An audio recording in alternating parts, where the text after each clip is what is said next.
Good morning. My name is Luann and welcome to Blackberry Rock Homestead. Today we are in March Candy Madness, and today's video I will be making apricot preserves using canned apricots. So let me turn the camera around and let me show you what I'm doing.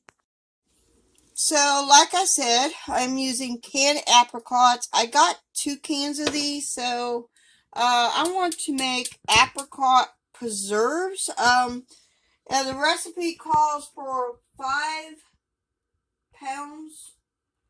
cups of half pitted and peeled apricots, which are 2 pounds, and it does call for 4 cups of sugar and 1/4 cup of lemon juice.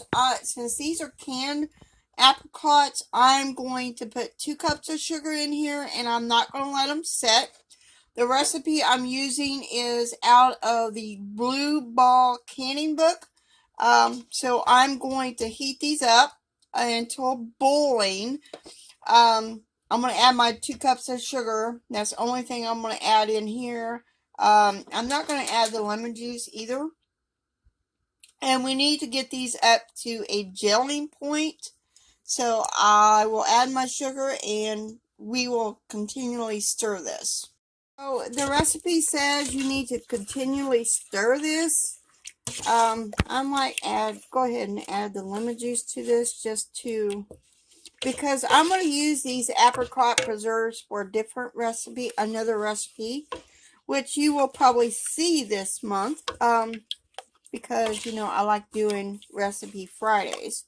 And the March Candy Madness is pretty much, is going to be, most of the videos, at least that's my plan, will be on Luann's Kitchen. And both will have a playlist for both. So, and I'm going to mash these up because I really don't want whole apricots in my preserves. So, get these mashed up. And it says to stir continually and let it boil until, bring it to a boil where you can't stir down. So that is what we're waiting on. A note, if you was using fresh apricots, you would peel, pit, and slice, chop, whatever. And then you would add your sugar and your lemon juice before, and you would let that set for 4 to 5 hours.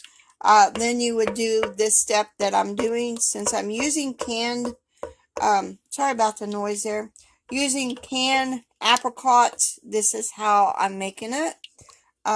So is it the correct way? Maybe, but this is how I'm going to try to make apricot preserves.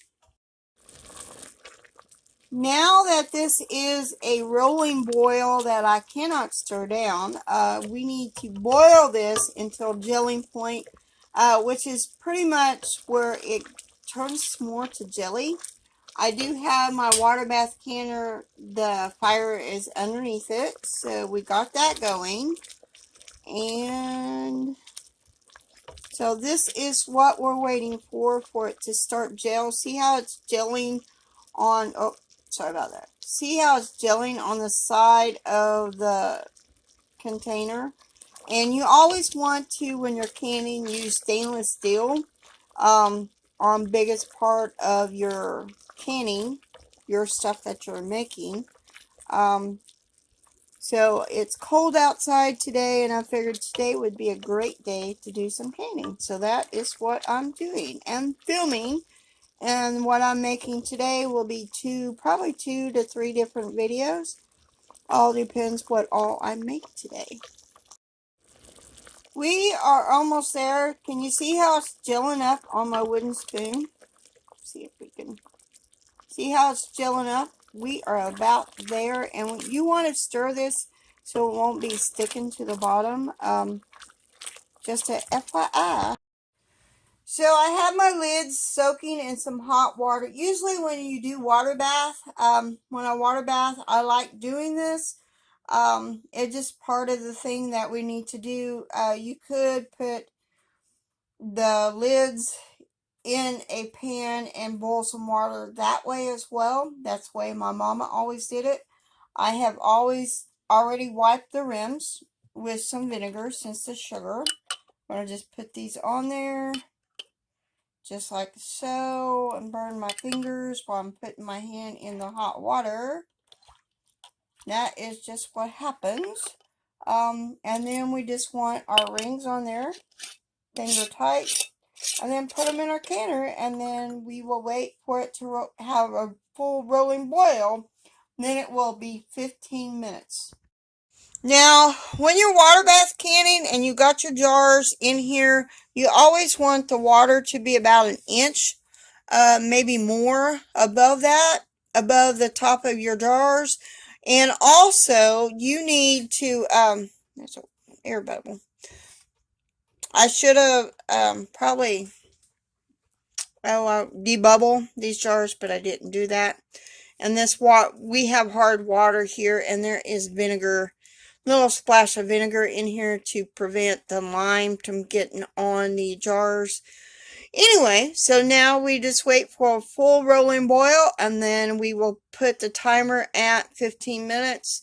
And if I wanted to, I could add something else that would have the same amount of processing time. But right now I'm not doing anything that has the same processing time.